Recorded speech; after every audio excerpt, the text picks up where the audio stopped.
so that anybody who's gonna, anybody who wants to watch it, they'll be able to do that. So what I'm gonna do is, let me pull this up. Okay, so I think, okay, so what I'm doing here, I'm just kind of sharing our main page, and what I'm doing is I'm going to weekly activities. And so right now we did week 8 was for us was basically just a test. So what I was going to do today was actually I was going to do a little bit of the material from week 9. And so the first thing is, let me make sure you can still see everything. Yes. So what I was going to do was, my screen might look slightly different from yours, but if you click on these 3 dots, you should be able to download, and you always want to select on download original file. This way it kind of comes up, comes up clean. Sometimes when you just click download or one of these other ones, it doesn't come out for whatever reason. It doesn't come out that way, and I don't know why they have it set it up like that.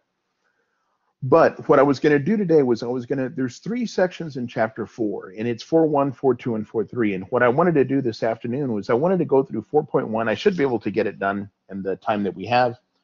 And then this way, hopefully, like when you see this part here and you're here with me, if you have any questions, you can ask me. But hopefully this kind of gets like the ball rolling so that, even though we're not going to log in for next week is spring break, so we wouldn't do it until the week after. But at least, hopefully you'll be able to do like 4.2 and 4.3 and that kind of stuff. So I'm going to stop sharing this piece here. And what I am going to share with you is, what I did is I went ahead and I pulled up those same notes from chapter 4. And yes, I think you can see that now. And so what I was going to do this afternoon was I was going to go through this section here, 4.1. So let me get my pen. Let's see, here we go. And let's see, it says 4.1 probability distributions. It says random variables. It says an outcome of a probability experiment, such as rolling a die, is often a count or a measure. Or like if you flip a coin, when you flip a coin, right? So we have a coin, and that doesn't look like a pretty coin, but you kind of get the idea. And there's a little silhouette of somebody here, right? Okay, and you can either come up with, when we flip it, we can either get heads or tails, right? So that's what we talk about as a probability experiment. And then we can count like how many heads did we get or how many tails did we get, that sort of thing. So it says a random variable X represents a numerical value associated with each outcome of a probability experiment. And then it says a random variable is discrete when it has a finite or a countable number of possible outcomes that can be listed. And then it says a random variable is continuous when it has an uncountable number of possible outcomes, represented by an interval on a number line. Okay, so the first part here says, determine whether the random variable X is discrete or continuous. And it says, let X represent the number of books in a library. So we went down to the local library, like if you live in Edinburgh, we can go to the Edinburgh Public Library. If you live in La Feria, we can go over there. And we're going to say, you know what, we're going to count all the books. Now, we might be there for a long time, but we can actually count them, right? And there's a certain number, like there's going to be 1,785,321 books. So because we can count them, this is what we call discrete, okay? And then part 2 says, let X represent the distance a baseball travels after being hit. So if this is my starting point and we're going to measure how far that baseball traveled, because this is like a number line, this is what we're going to call continuous, okay? It's going to be continuous. And the reason why it's continuous is, like, suppose that ball went something like, oh, I don't know, I'm going to make this up, 37.82 feet. That ball could also go like 36.3 or 2, 3, 3, 3. You know, we could kind of keep breaking it down. And so this is going to be continuous, okay? So the next part here says, identify whether we're dealing with a discrete or continuous random variable, helps determine which statistical techniques we're going to use to analyze each of them. So I have something here called probability distributions, discrete probability distributions.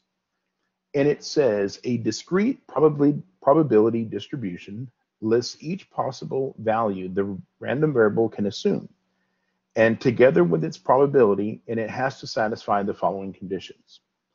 So the first one here says the probability of each value of the discrete random variable is going to be between 0 and 1. So what we mean by that is whenever we're finding the probability of whatever it is, the number we should come up with should always be a number between 0 and 1. It can be 0.85, it can be 0.003, something like that. It can't be negative, and it can't be more than 1, okay? It could be 1 and it could be 0, but it couldn't be more than 1 and it couldn't be a negative number. And then the second part says the sum of all the probabilities is going to be equal to 1. So if we were to add up all those different probabilities for a particular event, when we added them all up, the answer would be equal to 1. Okay. So, and I'm going to explain this as we go through some problems and whatever, but I'm just kind of reading you some of the basic information here. So it says, let X be a discrete random variable with possible outcomes. So these are just however many outcomes we're going to have, X1, X2. It could be, it could be 5 different outcomes. It could be 30 different outcomes. And it says, we're going to make a frequency distribution for each of the possible outcomes. We're going to find the sum of all the frequencies. We're going to find the probability of each possible outcome by dividing its frequency by the sum of the frequencies. And we're going to make sure that each probability is a number between 0 and 1, and that when we add them all up, we come up with 1. So let's see, I think we have, here we go. I think we have an example here, and on your notes, yours should have come out better than mine. Mine came out with a bunch of little dots, but I'll show you what it's supposed to look like if you actually look at your own notes. But it says, a company tracks the number of sales new employees make each day. Here's something important, during a 100-day probationary period. The results for one new employee are shown. Construct and graph a probability distribution. Okay, so mine had all these little dots. I don't know why it came out that way, but it's supposed to look something more like this, and more like a little chart or a little table. Okay, so what we're going to do here is each of these numbers X, the 0, the 1, the 2, all the way up to the 7, I'm going to fill them in right here. So that's 0, 1, 2, 3, 4, 5, 6, 7. Okay, so this part of the table is telling me how many sales did this employee make each day. Okay, and it looks like we're saying we're dealing with cars that were sold. Okay, so this is how many cars they sold, right? So they sold 0 cars. How many days did they not make a sale? There were 16 days that they didn't make a sale. There were 19 days where they only sold 1 car. That's what this table is basically telling me, okay? So when we're going to do our probability distribution, the first thing we need to do is we need to take all these numbers and we need to find their sum, okay? And that's what that little funny looking E refers to. It refers to the sum. Well, the thing here is that it already told me that this was over a 100-day period. So I know that this number here is going to be 100, okay? And then what we're going to do is we're going to take each of these numbers here and divide them by 100, okay? So this is the nice thing about dividing by 100. All you got to do is put a decimal from where it is over here behind the 16. We're always going to move it 2 spaces to the left. So that's going to give me a 0.16, and then a 0.19, a 0.15, a 0.21, a 0.09, a 0.10, a 0.08, and a 0.02. Okay, so we've made our probability distribution.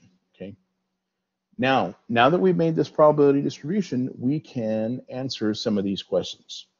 So the first question here says, find the probability that 5 or 6 cars were sold. So I'm going to look at my table and I'm going to say, look, here's 5 cars, here's 6 cars. I'm going to take each of those probabilities and I'm going to add them together. So 0.10 plus 0.08 is going to give me 0.18. Okay. And then part B says, what's the probability that 4 or more cars were sold?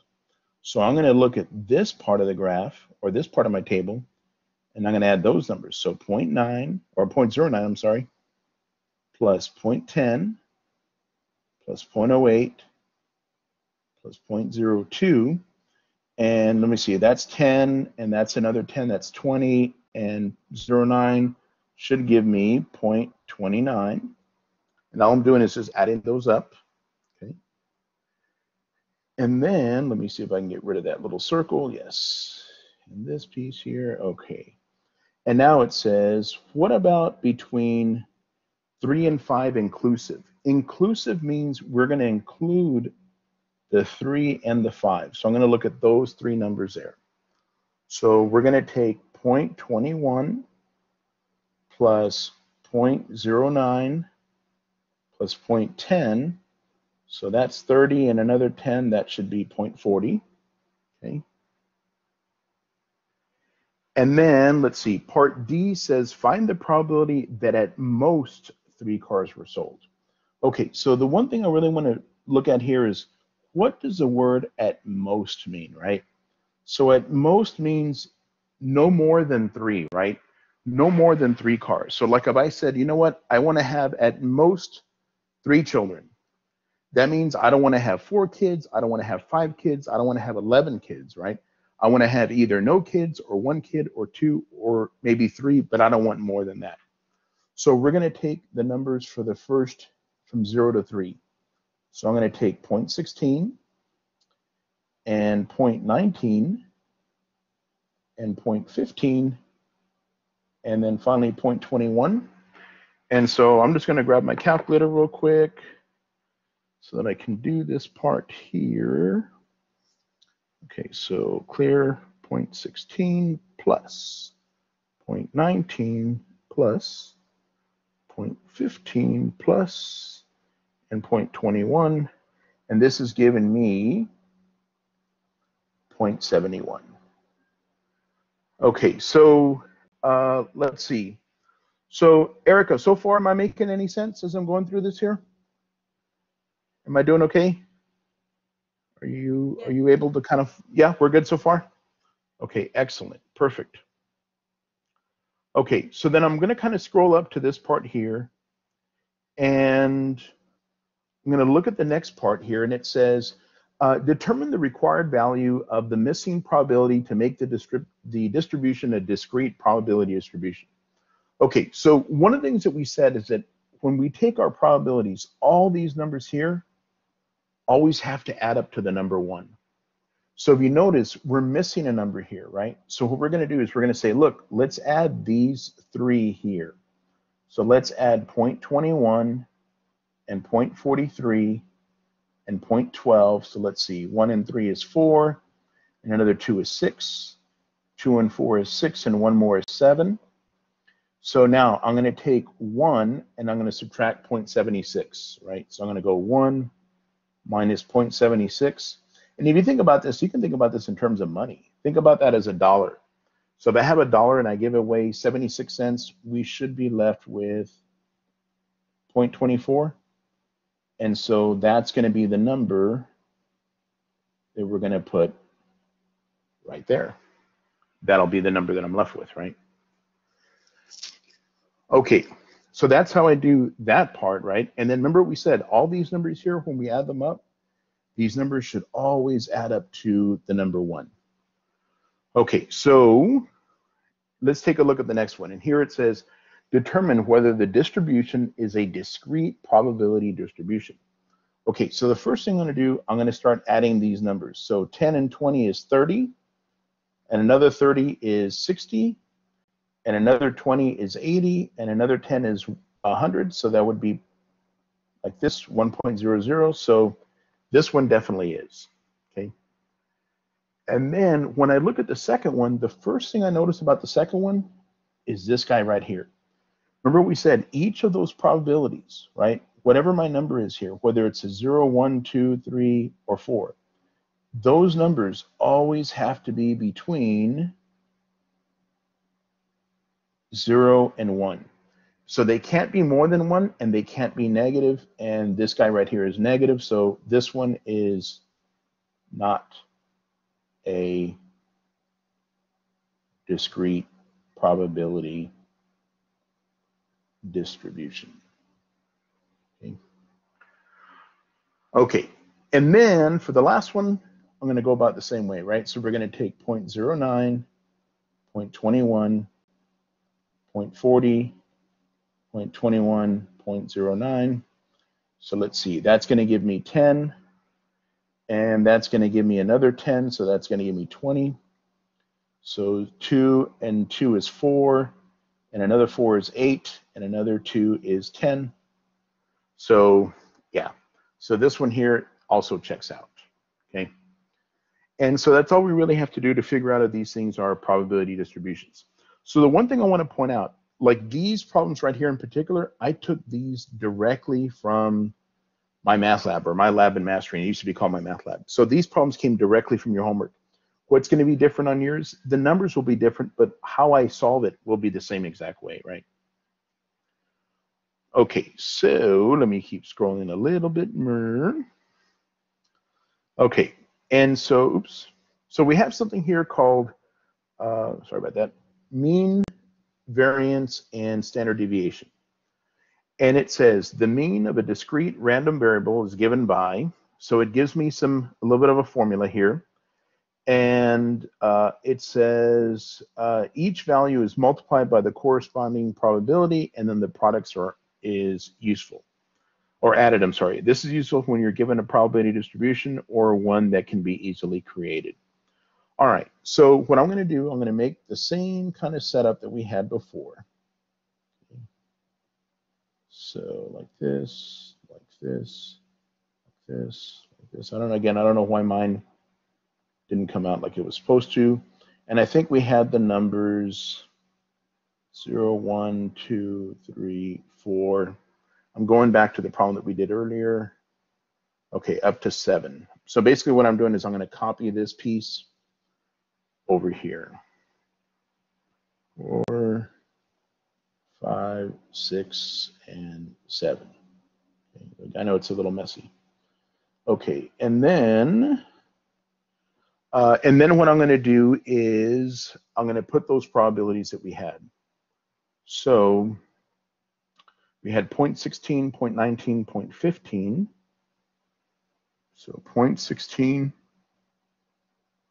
0.19, 0.15, and then 0.21, 0.09, 0.10,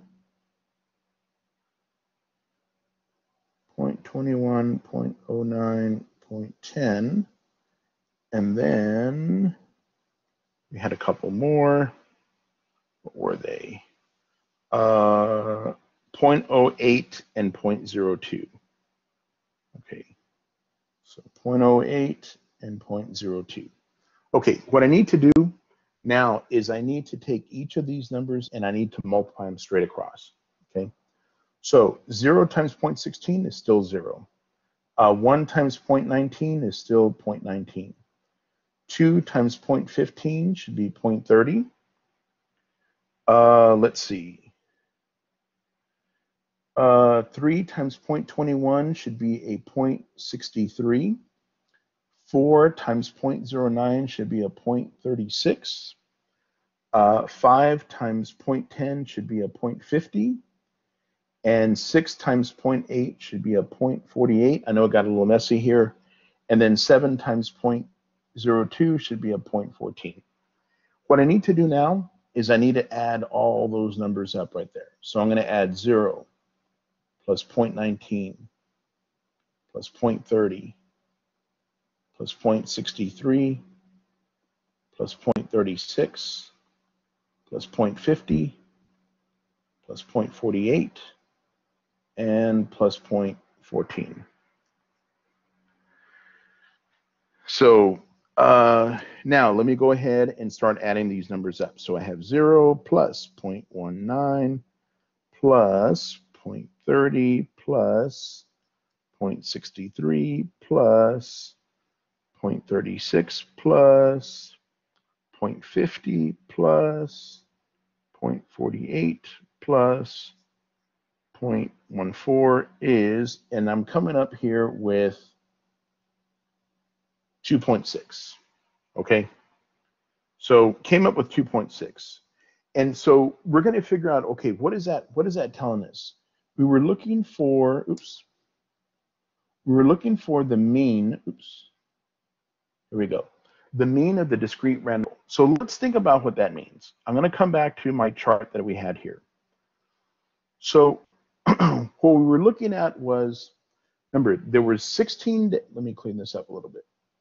There were 16 days when we didn't make a sale at all. There were 19 days when we sold only one car. There were 15 days when we sold 2 cars. There were 21 days when we sold 3 cars. There were 9 days when we sold 4 cars. There were 10 days when we sold 5 cars. There were 8 days where we sold 6 cars, and there were 7 days when we sold 2 cars, right? No, I'm sorry. I said that the wrong way. Sorry about that. I was looking at the wrong numbers. Okay. So yes, this 16 days, no cars, 19 days, 1. I think this is one where I messed up. There were only 2 days when we sold 7 cars, right? So what the mean is telling me is, on average, over that period of 100 days, how many cars did we sell per day out of those 100 days? And what we would say was, well, out of those 100 days, on each day, we sold about 2.6 cars, right? And, you know, you can't sell 2.6 of a car. Either you sell a car or you don't. So, you know, but that would be the number that we came up with. On average, we sold about 2.6 cars per day.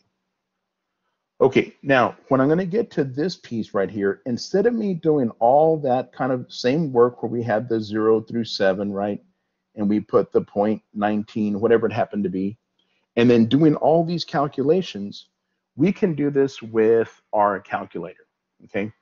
So I'm going to come back up to the table that looked a little bit prettier, which was this one right here, and I'm going to make 2 lists on my calculator. And the first list is going to be this one here. This is going to be my list 1. And then this numbers here are going to be my list 2. So I'm going to show you how I'm going to do that right now on my calculator, and I'm going to show you what we're going to do. So let me stop sharing this here, and let me pull up my calculator, and let me share that part with you. Here we go. Here's my calculator, and let's see. Okay, I think you can see it now. So I'm going to go ahead and turn it on. I'm going to hit clear. Okay, so the first thing I'm going to do, and whether I'm using that Graph and Calc 83 app or I'm using a calc like this, how I'm going to do this is going to be exactly the same. So the first thing I'm going to do, if you notice right here it says Stat, I'm going to click on that Stat button. Okay, and then I'm going to go ahead and go to number 1 right here where it says Edit. So I'm going to click on number 1, and if you notice, my lists are clear. So I told you the first list are going to be those numbers that were 0 through 7. So 0, enter, 1, enter, 2, enter, 3, enter, 4, enter, 5, 6, enter, 7, enter. Okay. And then I'm going to scroll all the way back up to the top, and I'm going to go to list 2.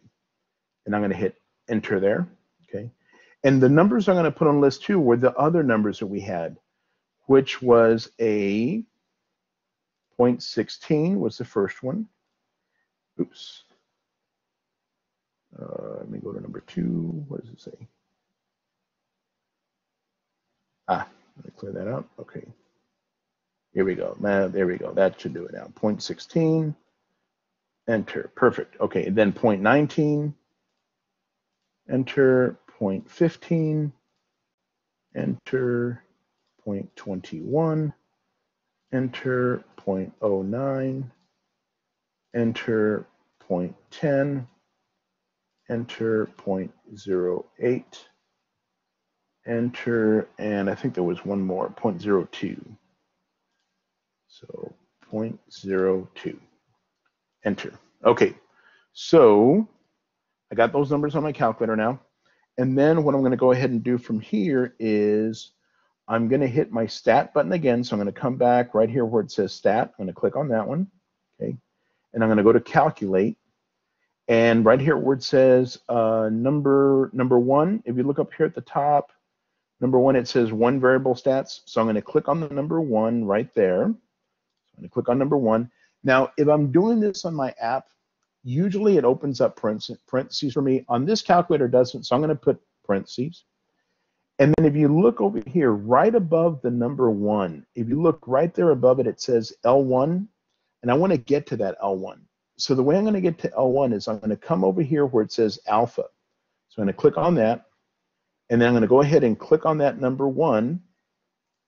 Oops, that's not the one I wanted to do. Okay, not alpha, I'm sorry. Not alpha, but second. So second, and then I'm going to click on the number one, L1, there we go. And then I'm going to hit the comma. The comma is right here above the number 7.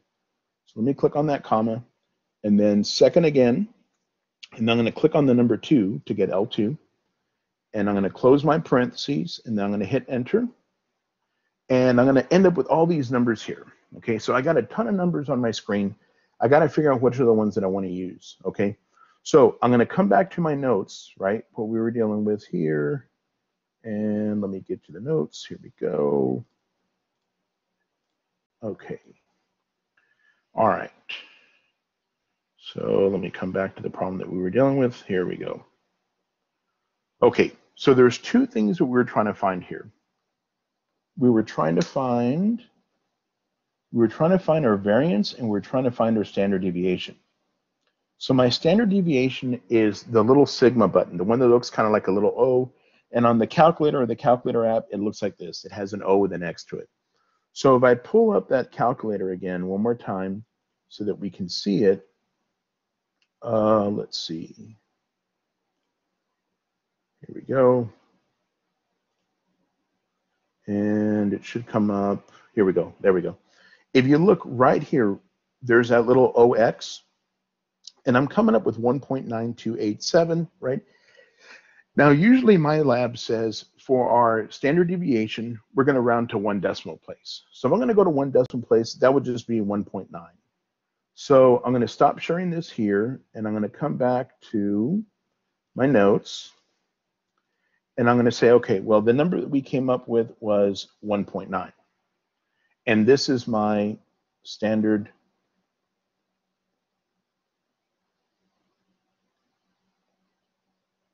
deviation, okay? The second thing we're going to find is we're going to find the variance, okay? So the variance, if you notice the way it's written, it's that number sigma being squared. So I'm just going to take 1.9 and I'm going to square it. So I'm going to take my calculator real quick. I'm going to say, what's 1.9 times another 1.9? And that's going to give me 3.61. And usually it says rounded to 2 decimal places, and that's exactly what we have there, right? So instead of me having to do all these calculations right here, right, I can do it using my calculator, right? And my calculator is going to save me a whole lot of time because I'm not going to have to be doing all these subtractions and then squaring my numbers, right? So notice what I would have done here, like for this first part, we would have to write, just to show you what like the first step would have looked like. The first step would have looked like this. It would say we're going to take our number x, which is 0, and we're going to subtract our mean, which we came up with 2.6. And that would give me a negative 2.6. And then we would have to take that number, negative 2.6, and we'd have to square it. So I'd say, what's 2.6 negative times another 2.6 negative? And that would give me a positive 6.76. And then we would take this number right here and we would multiply it by the 0.19. So I'd say, okay, what's that number times 0.19? And I'd come up with 1.2844, right? And that's one time. That's for 0. I still got to do this for 1, for 2, for 3, for 4, for 5, for 6, and for 7, right? So it's going to take me a whole lot of time. And then once I do that, I'm going to take each of those numbers and add them up. And that would end up giving me my variance, and then I would take the square root and find my standard deviation. So instead of me going through all those calculations, I can use my calculator, right? So I want to point something out. When we did this part here, we did this by hand, right? We multiplied those numbers, we got them here, and then we added them all up and we came up with 2.6. If I come back to my calculator, and it's right here, and it should pop up in a second, I want you to notice over here at the very top, here's my X bar. That's my mu, that's my mean. Oops, turned off on me. Okay, look what number we came up with. We came up with 2.6, right? The same number that we did by hand, we can also do it using the calculator. The main reason why I showed you by hand was just so you could kind of understand the process. But now I know that, hey, you know what, the next time I have to do a problem like this, I mean, could I do it by hand? I could, but I'm going to use my calculator to double check or to make sure that I'm doing this right. You know what I mean? So I just kind of wanted to point that part out for you as well. So let me go back to my notes. And let's see, here we go. Okay, so we did that problem. Okay, so the next thing we're going to talk about here is something called expected value. So let me go through a little bit of expected value and kind of show you what the idea is here. So expected value says the mean of a random variable represents what you would expect to happen over thousands of trials and is known as the expected value. So it says the expected value of a discrete random variable is equal to the mean of the random variable. So it says expected value is equal to the mean of the random variable. Okay, so we're going to go through this problem here, and it says at a raffle, 2,000 tickets are sold for $5 each, and there are 5 prizes. One of the prizes is 2,000, one is 1,000, one's 500, one's 250, and one is $100. So it says we're going to buy we're going to buy 1 ticket, and it says what's the expected value of our gain? Okay, so what we have here, this X is going to represent what we're calling our gain, okay? Meaning how much money we're going to win. So I want you to notice if we get the main prize, we're going to get $2,000, right? But remember, for the raffle ticket, in order to get the raffle ticket, we had to pay $5 to get it. So we don't really win 2,000, we really win $1,995, right? Because we paid $5 to get that raffle ticket. And so the same thing happens for $1,000. If we got the $1,000 prize, we didn't really get $1,000. We really got $995, right? And I'm going to keep doing this. So here's the next one, 500. I'm really going to get $495. For 250, I'm really going to get $245. And if I win the $100 prize, I'm really going to get $95. And if I lose, if I'm not one of those 5 prizes, then what was my gain? Actually a -5 because I lost the $5 that I spent on my ticket, right? Okay, so remember, there are 2,000 tickets. So we're going to look at 2 things: the probability that we win and the probability that we lose.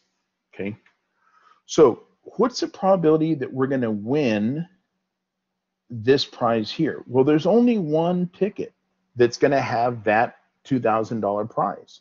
So it's 1 out of 2,000.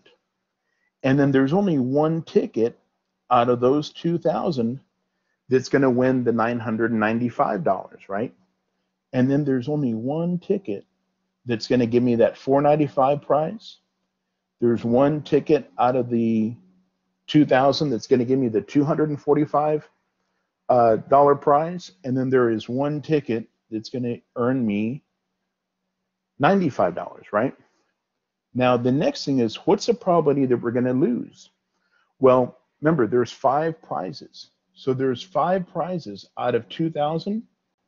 Then the number of tickets that don't have a prize is actually 1995 out of those 2,000, right? Because only 5 are going to be winners, okay? Now, what we're going to do, the next step, is we're going to multiply these numbers together, all the way across. Okay, so I'm going to show you the easy breezy cover go away, hopefully, of doing that. Think of these numbers here as being over 1. Okay, and remember how we multiply fractions. We go, oops, oh, come on, pen. There we go. We go straight across. So 1995 times 1 is 1995. And all of these are going to be over 2,000. Okay, so I'm going to do that part in a minute. 995 times 1 is another 995. 495 times 1 is 495. 245 times 1 is 245. 95 times 1 is 95. Now look, I have a -5 times 1995. So I'm going to take my calculator and I'm going to type in -5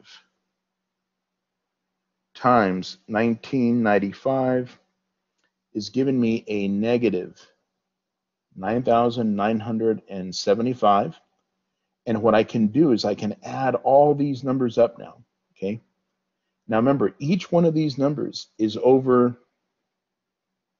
2,000, right? And the reason why it's over 2,000 is if I multiply the bottom part of the fraction, it's still going to be 2,000, right? And so because we have a common denominator for every one of these problems, which is 2,000, we can just add the numbers on the top. Okay. So I'm going to take this. I'm going to take 1995 plus 995 plus 495 plus 245 plus 95 plus a -9975. All of that's going to be over 2,000. Okay. So let me add these numbers up. So -9975 plus 95 plus 245 plus 495 plus 995 plus 1995. And this is giving me a -6150 over 2,000. And then I'm just going to divide that out. Divided by 2,000. And what I'm coming up with is a -3.075. Okay. Now, because this is dealing with money, remember these values were referring to money. If it tells you to round it to like the nearest penny, you would put something like -0.308. Okay. Now, I want to explain what does that number mean.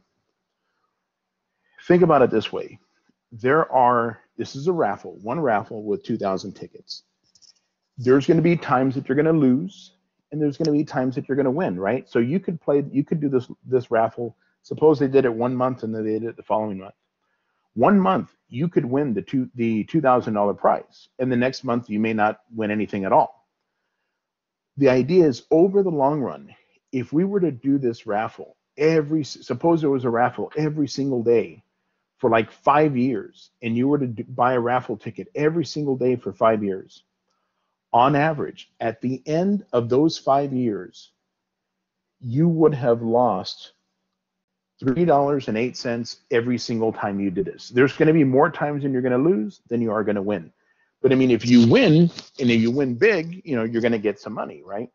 And if you lose, you only lose $5. But because you're going to lose more often than not, on average, what we would say is you're going to lose about $3.08 each time this happens. Okay, that's in essence what that's what expected value basically tells me over the long haul. And I think it says that. Here we go. It says that right here. This is happening over, over thousands of trials, right? So if we just kept playing this lottery a bunch of times, this is what would happen. Okay, so I think there's a little bit left here in 4.1. And so what we're going to do is we're going to see if we can answer some of these questions. So it says overtime hours, the number of overtime hours worked in 1 week per employee. Okay, so let's see. Let's see if we understand what this table tells me.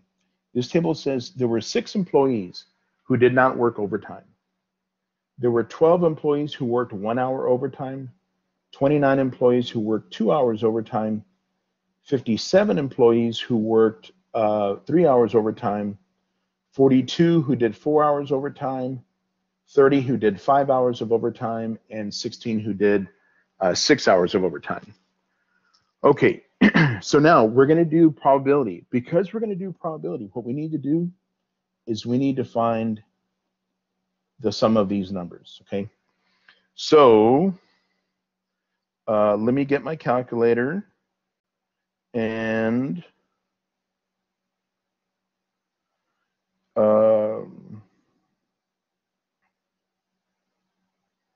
let me take those numbers and add them up.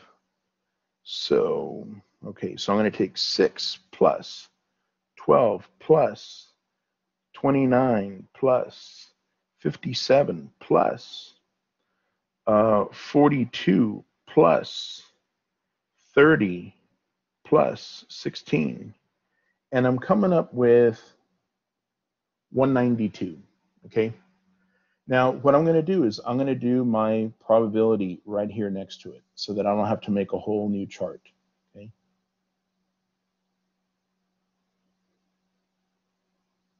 And what I'm going to do now is I'm going to take each of these numbers, like 6, 12, 29, 57, 42, 30, and 16, and I'm going to divide them by 102, each of them individually. So I'll take 6 divided by 192, and I'm going to go to 2 decimal places just because I'm not going to have a whole lot of space. So I'm going to put a 0.03 right here. 12 divided by 192, 0.06. Okay. 29 divided by 192, 0.15. 57 divided by 192, 0.28. 42 divided by 192, 0.22. 30 divided by 192, 0.16. And finally, 16 divided by 192, 0.08. Okay, so now, let's see. First part says, find the probability of a worker whose overtime is 1 or 2 hours. So I'm just going to take 0.03 plus 0.06, and that's going to give me 0.09. Right? Oh, I'm sorry, 1 or 2. I did 0 or 1. Sorry about that.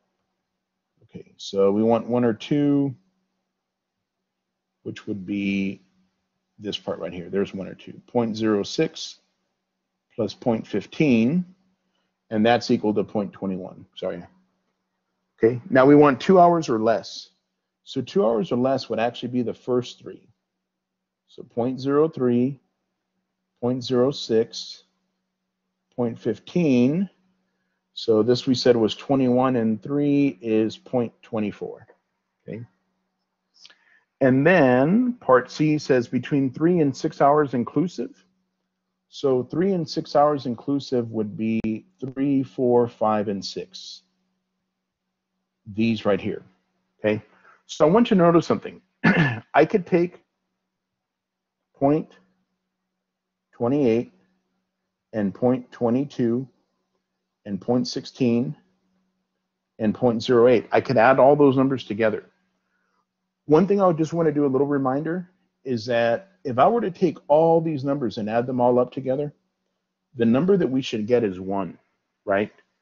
So if I already know that these first 3 right here add up to 0.24, the way I could find the last part is I could say, well, let's take 1 minus 0.24, and that would give me 0.76, which should be the same thing as if I added those together, okay? And then finally, part D says between 1 and 3 hours inclusive. So between 1 and 3 hours inclusive would be these 3 right here, which is 0.06 plus 0.15 plus 0.28. So let me add those, 0.06 plus 0.15 plus 0.28, and that gave me 0.49. Okay. And there's a part E. Okay. So let's do part E. Part E says at most 4 hours. So again, remember what at most means. At most means 4 or less. So I'm going to take these first up to here, right? So I'm going to take, let me see, 0.03, 0.06, 0.15, 0.28, and 0.22, and I can add those together, right?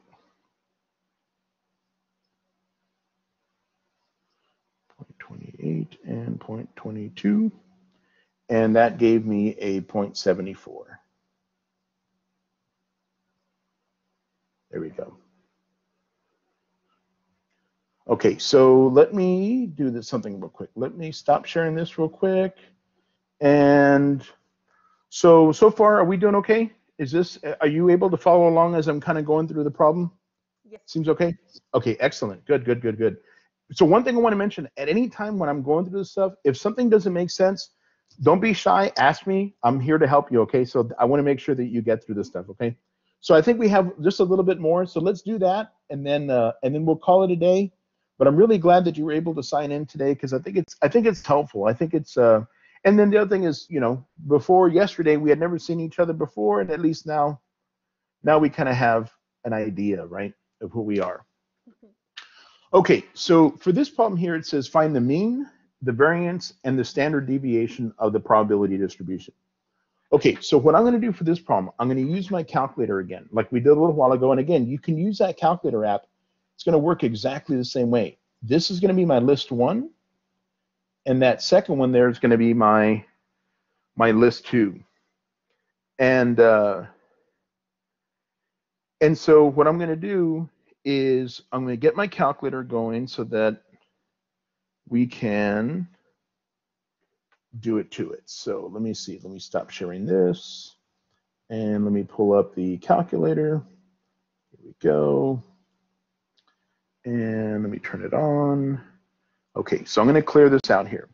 So again, on my calculator, what I'm going to do, I'm going to come back to the stat button, right? I'm going to click on that stat button right there.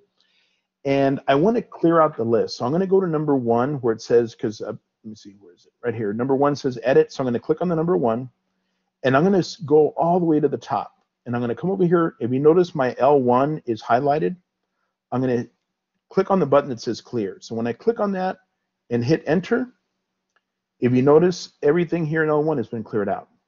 So I'm going to go to the little up arrow button again, and I'm going to move 1 to the right so that now I'm highlighted on my L2. And I'm going to do the same thing. I'm going to click on my button clear. And I'm going to hit, let's see, where is it? Here you go. I'm going to hit the button that says enter. Okay, so now my list 1 and my list 2 have been cleared out. So let me come back to my list 1, and I want to make sure it says L1, comma, or parentheses 1. That's telling me I'm in the first spot, okay? So the numbers that I had on my paper were 4, 5, 6, 7, and 8. So I'm going to go 4, enter, 5, enter, 6, enter, 7, enter, and 8, enter. And then I'm going to move over here to list 2, and I'm going to put those numbers that I had there, which was a 0.188, enter, a 0.223, enter, a 0.214, enter, a 0.348, enter, and a 0.027. Enter. Okay, so now that I have that, I'm going to come back to my stat button again. So make sure we can see it. Let's see, here we go. All right, so I'm going to come back over here to my stat button. So let me click on that. And I'm going to come back to calculate, which is right over here. So I need to hit that little right arrow button. And I'm going to click on number 1 because number 1 has my 1 variable stat. So I'll click on number 1. And then remember, on my calculator, on the app, I don't think you need to do it, but you might. I'm going to have to open up parentheses. So I'm going to go parentheses, and then I'm going to hit the second button, and then the number 1, because that's where my L1 is. And then I'm going to hit the comma, which is right here above the 7. I'm going to hit second again. And now I'm going to hit number 2, because that's where my L2 is. I'm going to go ahead and close off my parentheses, and I'm going to hit enter. Okay, so now I came up with a few numbers. The first number at the very top, that X bar, that's my mean. So I'm going to type in, I'm going to put 5.8. The other number I'm going to use is my sigma, which is going to be my standard deviation. Okay, so I'm going to write down 5.8, and this one I'm going to round it to 1 decimal point, so it should be 1.2. Okay, so let me see. Let me stop sharing that. And let's see. Oops, what's going on? Hold on, my computer is freezing up a little bit. Oh, come on. Okay, there we go. I don't know if I lost you there for a little bit. My computer froze for a second. Okay. All right. So the numbers that we came up with, my X bar was 5.8, and my standard deviation was 1.2, and my variance is going to be 1.2 squared. So let me do that part in 1 second. 1.2 times 1.2, 1.44. Okay. So now the $1 million question is asking me, well, what does this mean? So you know what? We didn't even look at what did this table tell me, right? So this says the number of games played in each World Series from 1903 all the way through 2016. Okay, so this is telling me when we're looking at World Series, how many games were played in the entire World Series. So the World Series goes up to, I think you can have a total of 9 games, okay? And it's going to be the best 5 out of those 9. I think that's how it works, right? So there were some, is that how it works? I don't remember right now. But anywho, so what we know is on average, if we look at all the World Series from 1903 to 2016, the average number of games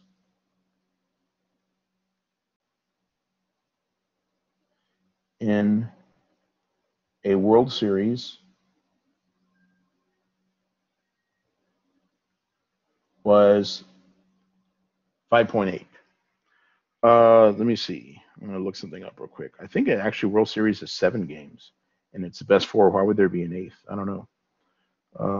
Number of games in World Series. Yeah, it's 7. So I'm not sure exactly where this 8 came from. Okay, so the average number of games in a World Series was 5.8. Standard deviation. The standard deviation says, on average, most of the games lasted, or the average was 5.8, but there could have been an additional 1.2, or there could have been 1.2 games less. So what I mean by that is if I draw that same normal curve, right, and here's my X bar, my mean, right, 5.8, and then we go 1 deviation to the right and 1 deviation to the left. So since my deviation is 1.2, if I add 1.2, X plus S, that's going to give me 7. If I take 5.8 and I subtract 1.2, that's going to give me 4.6. So what they're saying is average number of games was 5.8, with most World Series lasting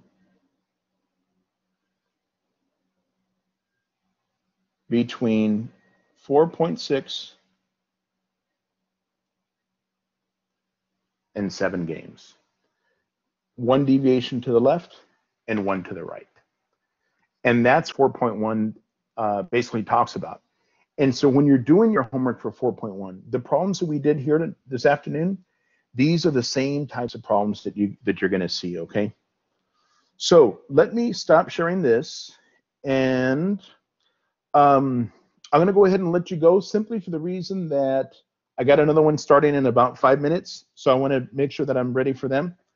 But Erica, I hope this was helpful. I hope that you were able to follow along. And so if you want to, you can get whenever you want to get started on your homework. Remember, this stuff isn't due until I think it's the 30th of March. So you're gonna have plenty of time, right? But really, what I want to do is every Thursday afternoon at 5, I want to do one. If I can do one section, I'll do one section. If I can't, I'm going to try to get through the whole section with the time that we have. But I want to be able to do that with you guys and to kind of get you kind of, accustomed to doing the stuff or whatever.